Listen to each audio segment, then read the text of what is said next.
Good day everyone. Today I am going to discuss about learner autonomy of Bill Binson. But before that, I'd like to introduce myself. I am Angel Kate M. Cabido, a second-year college student from Bachelor of Secondary Education, major in English.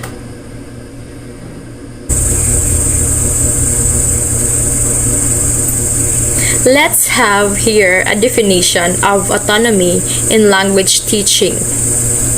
Accordingly, these are definitions of learner autonomy from different authors. The definition of learner autonomy in the literature varies significantly. The most commonly used definition is by Hollick, who states that a learner autonomy is the capacity to take control for one's own learning, identifying this ability in terms of monitoring, evaluation, and planning. Hollick essentially described what autonomous language learners can do. In a different work, Little shifted the focus from learning behavior to the psychology of learning by describing autonomy as detachment, critical reflection, decision-making, and independent action.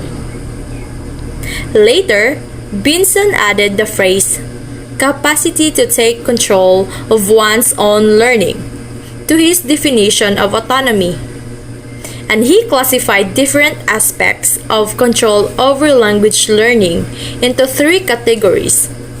First is the day-to-day management of learning. Second is the cognitive processes involved language acquisition. And the last is the decision of learning content. These definitions recognize that autonomy has many different aspects, or in other words, it is multidimensional and is not only a function of steady-state learning, and that it varies depending on the learner, the subject matter, and the context of the learning. Next slide. Additionally, we have another definition of learner autonomy that places more focus on its social component. While Mori emphasizes that individuals can only be autonomous in relation to some social context, and Jimenez claims that an autonomous learner is self-determined, socially responsible, and critically aware. Social context in ELT can refer to a variety of things. Vandler and Paul Freeman, for instance, claim that ELT itself serves as a broad social context of learner autonomy, as opposed to the more constrained context of regions or educational institutions, as well as the social context of particular classrooms or the social ecologies in which particular people learn language and live their lives. Next slide. So here's a brief history of learner autonomy.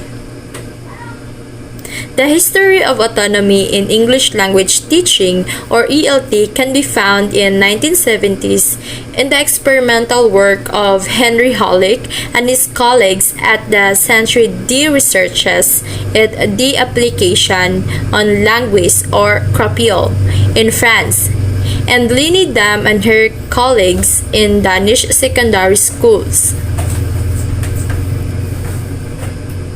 From these beginnings evolved a range of practices involving self-access, language advising,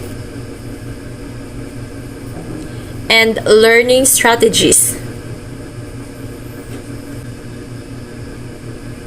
Innovative work at the CRAPIO concentrated on opportunities for self-directed adult language learning using authentic resources and the sound and video library.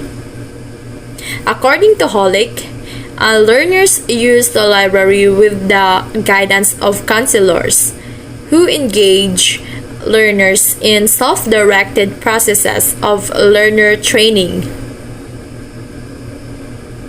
These practices frequently consider learner autonomy as their ultimate goal, since without it, they lack focus.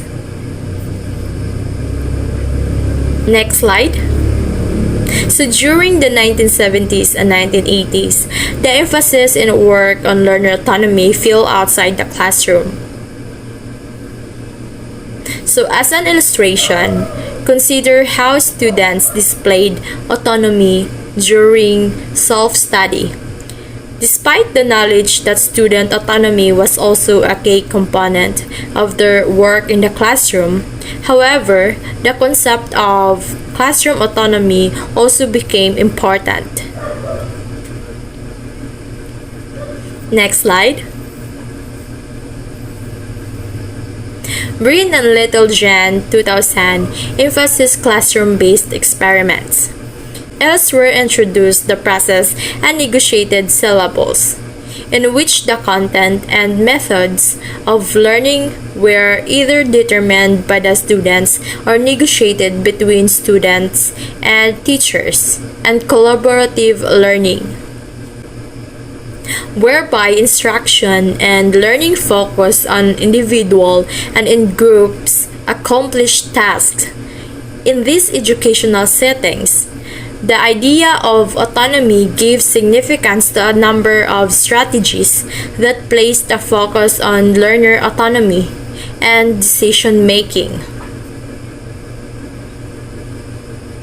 Next slide.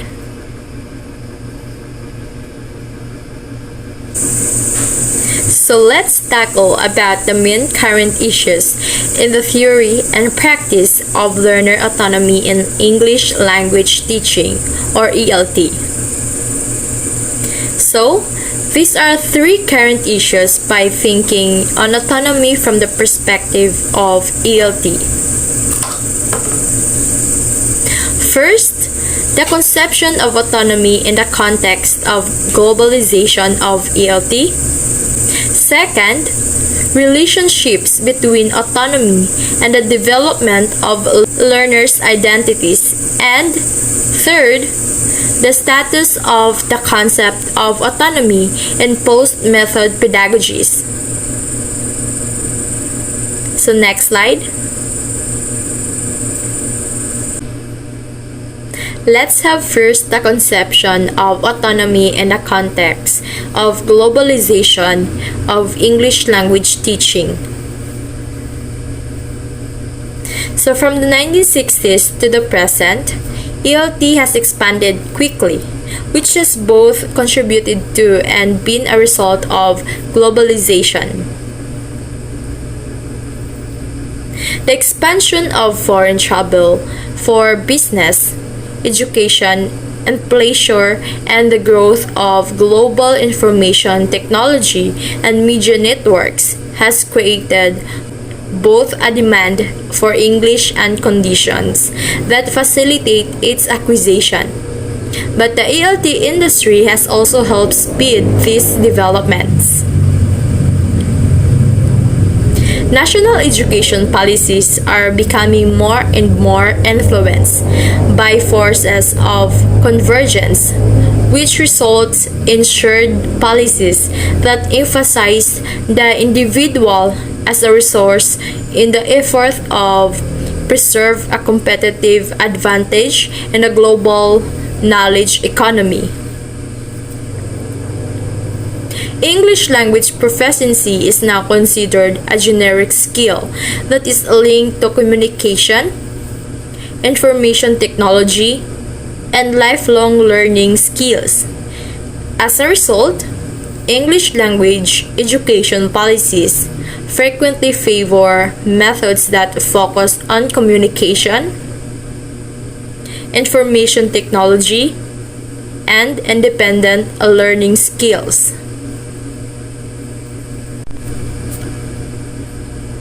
Schmenck give critics the alignment of the idea of autonomy with globalization.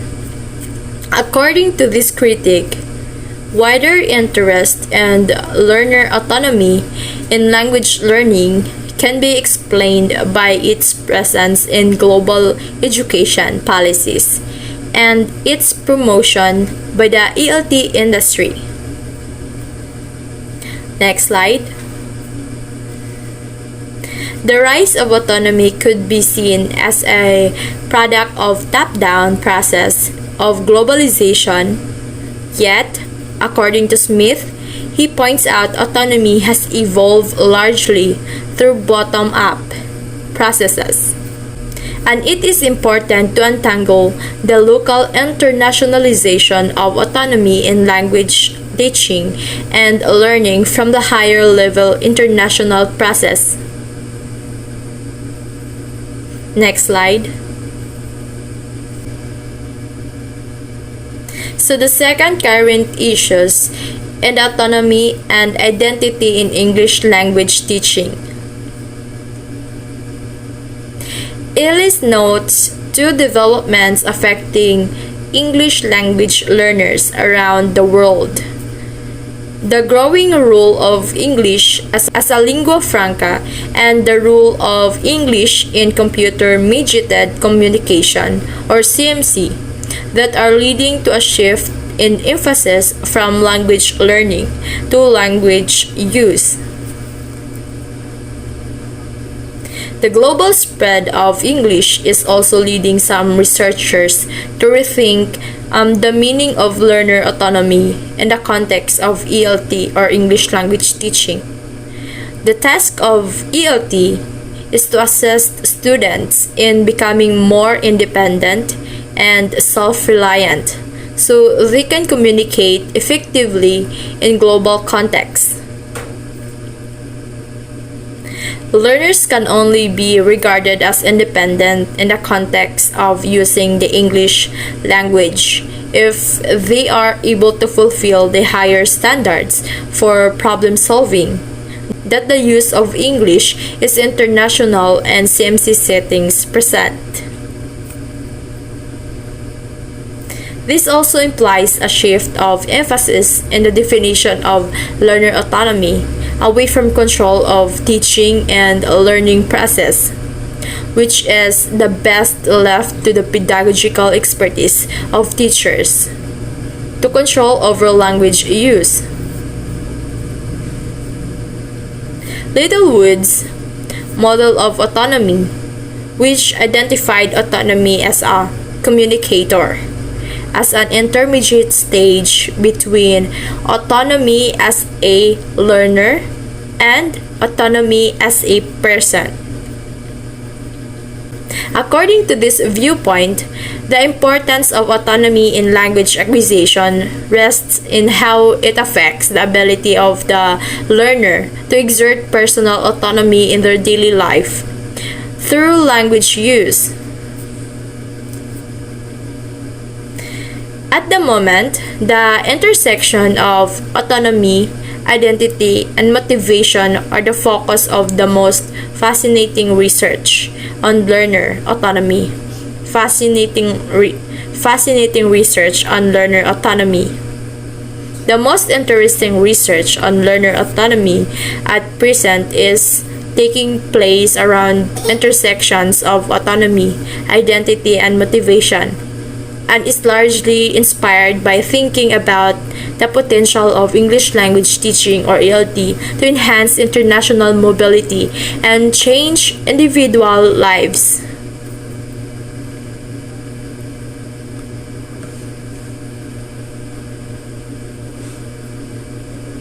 Next slide. So, research also links to motivation, especially where motivation is understood in terms of the ideal L2 self, or learners' imaginings of who they might become as users of a foreign language. Recent studies that link concerns of identity and autonomy drew attention to the ways that Learning a new language entails developing and experiencing new identities, which may therefore help to increase the learner's personal autonomy. From a practical perspective, Benson said that English language teaching or ELT practitioners are encouraged to pay attention to the impact of learning English on the lives and identities of learners, and the ways in which autonomy in their language learning is connected to autonomy in their lives. Next slide.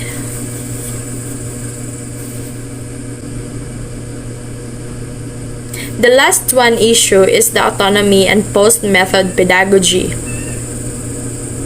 According to Kumara Vadevelu, the best methods of teaching language are long gone, and that we now live in a post-method era in which language pedagogy is informed by micro-strategies.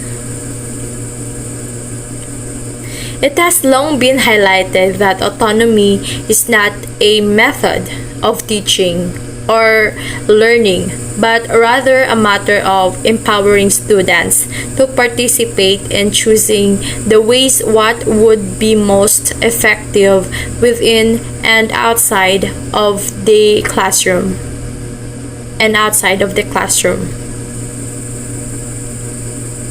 In its earlier incarnation, autonomy was most frequently the objective of experimental methods, where it frequently took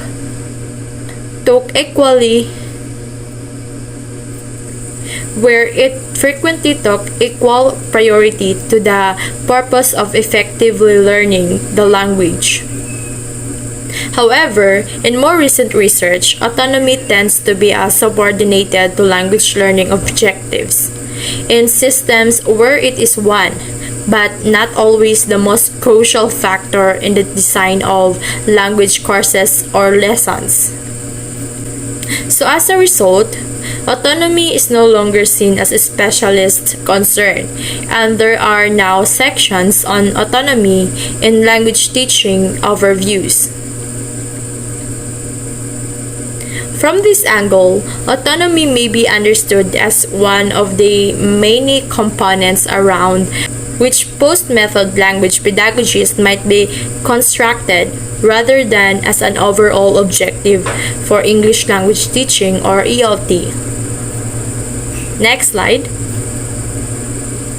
According to Smith, it is also understood that pedagogies or autonomy can be weak or strong, narrow or broad, from Komora Davila, or gradualist or radical for Alford Patchler 2007, but diri rata kay Smith kay like sabotable siya. For Smith, weak pedagogies for autonomy assume that learners lack autonomy and needs training towards it, while strong pedagogies begin from the assumption that learners are already autonomous to some degree.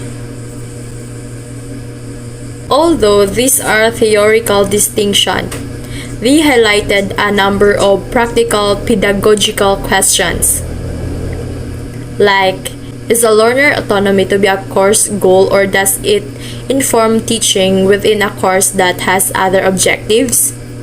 Is the aim to develop learner autonomy or to build on the autonomy the students already have?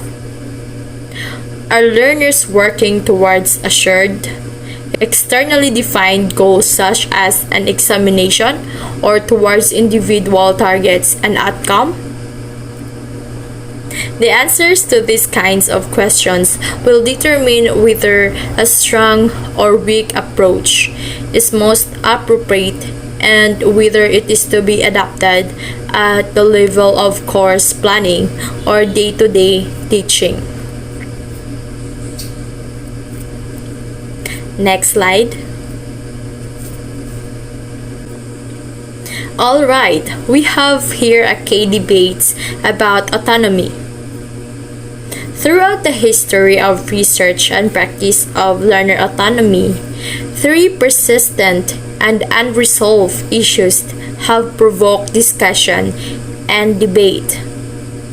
First is the role of teachers, second, assessment, and third, the individualistic character of autonomy. Next slide.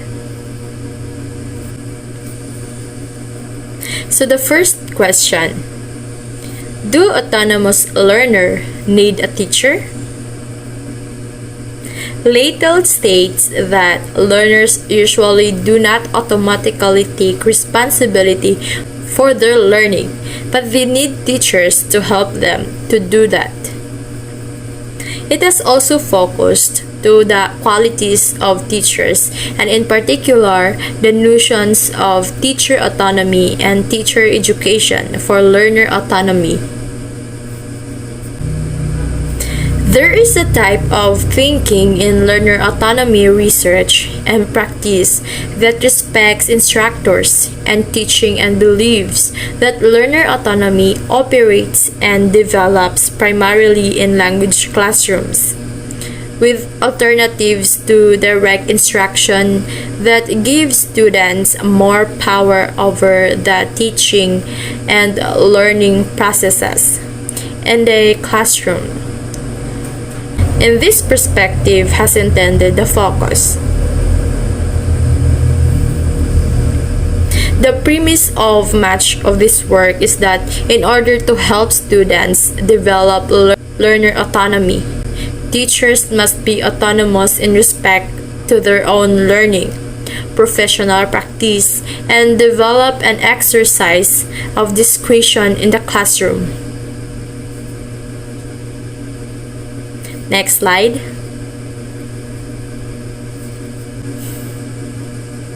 Next is the question about, does assessment have a role to play in autonomous learning? There is considerable antipathy between the concepts of autonomy and language assessment, especially where the stakes in testing are high. Because teachers are required to teach to test, the washback effects of external evaluations are frequently the primary impediment to teacher and learner autonomy in systems of mass education.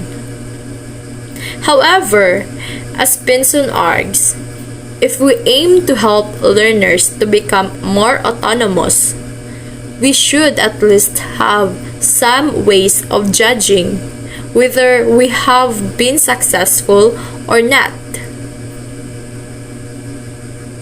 Next slide.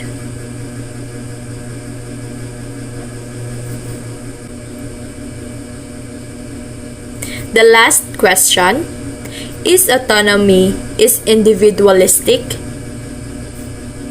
This question has been tackled in the 1980s as advocates of autonomy sought to extricate the term from its associations with individualization and self-instruction.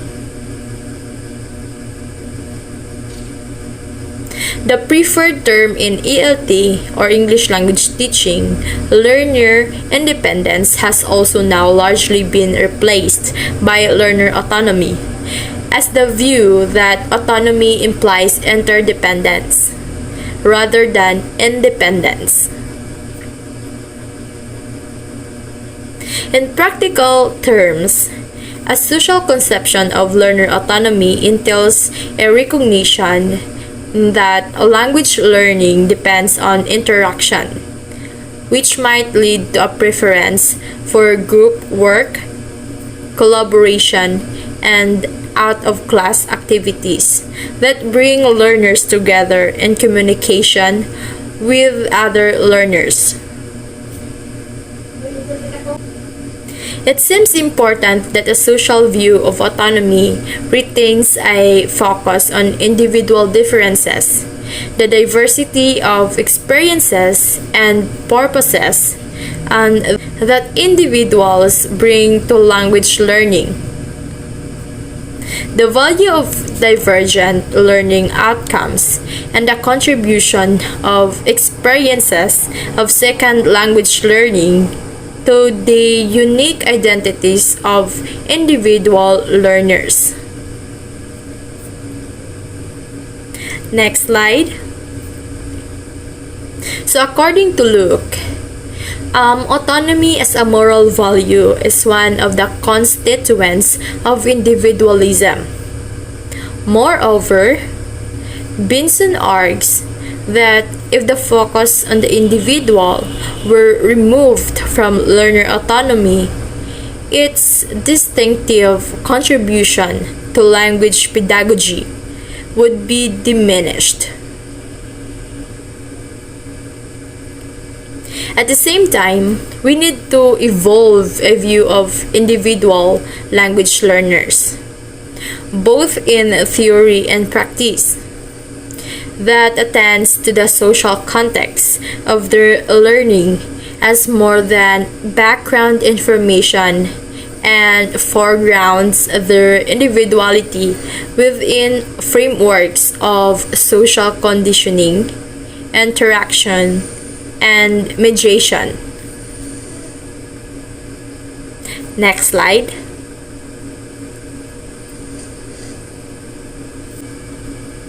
Alright, for the future developments, the debates around the nature of learner autonomy and its rules and the practice of language teaching and learning are likely to continue into the future. This chapter concludes with comments on two emerging issues that are likely to fit into these debates. First one is the rules of language learning beyond the classroom and some implication of neuroscience research for the concept of autonomy in learning. After a period in the 1990s and 2000 in which it was somewhat marginalized, there has recently been something of a resurgence of interest in language learning beyond the classroom. And this interest is prompted in part by new digital context for language learning and awareness that learners who previously lacked access to out-of-class opportunities to learn English now find abundant opportunities through online media and social networking services. The increased mobility and in particular the opportunities for a closer integration of language learning and daily life provided by mobile handheld devices have sparked renewed interest in language learning outside the classroom.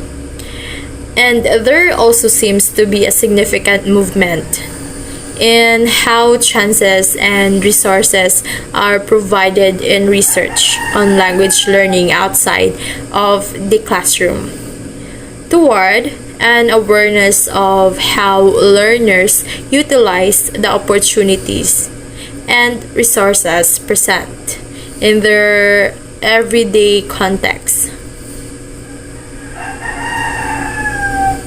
Next slide.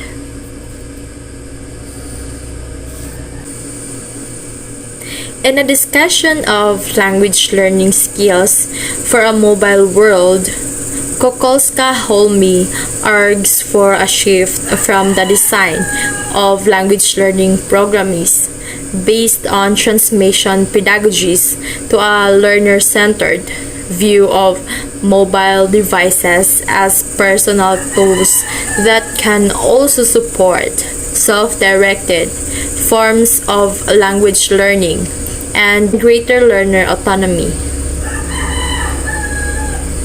When talking about language acquisition techniques for a mobile world, these changes are probably going to have a big impact on learner autonomy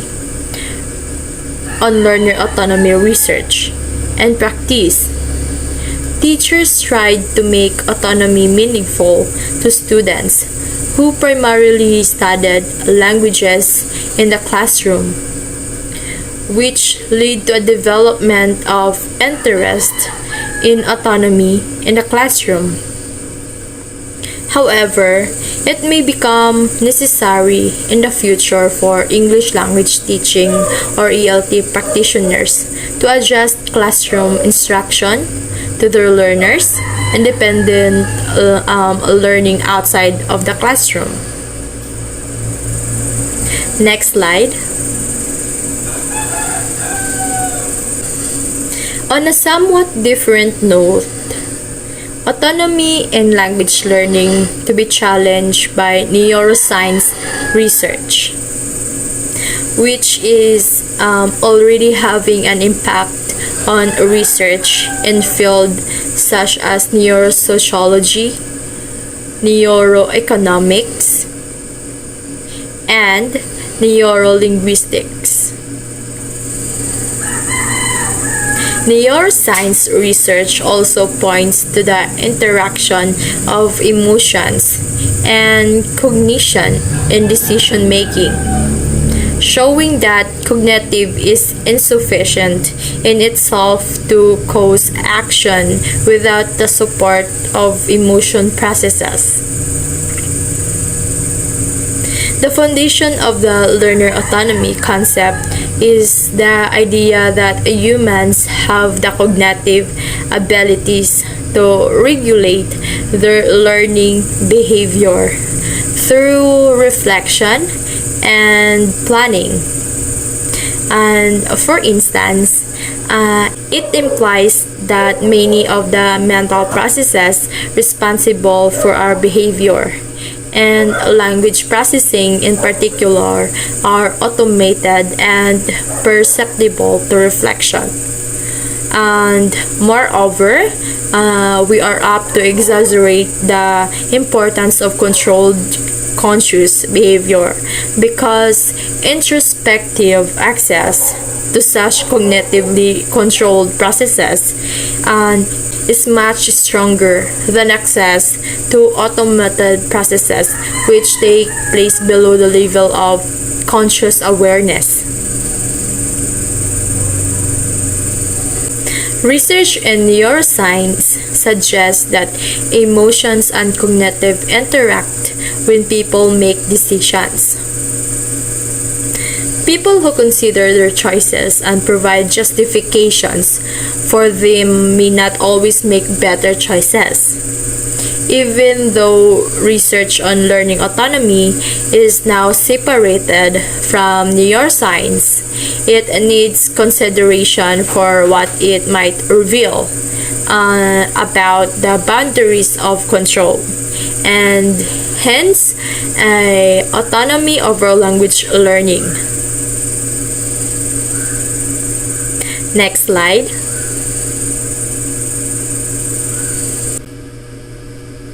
Alright, my conclusion about this topic is that research and practice on learner autonomy offer a set of concepts about language learning and approaches to language learning that promise satisfactory results for individual learners in light of the numerous ways in which students can approach learning a second language and numerous outcomes they may achieve.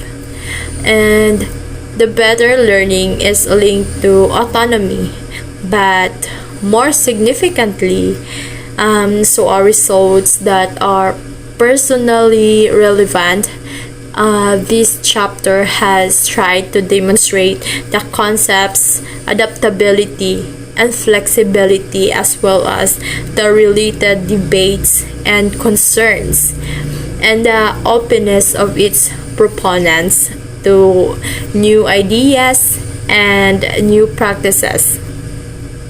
It has done this by highlighting some of the key issues in its development in the field of language teaching and learning. Next slide.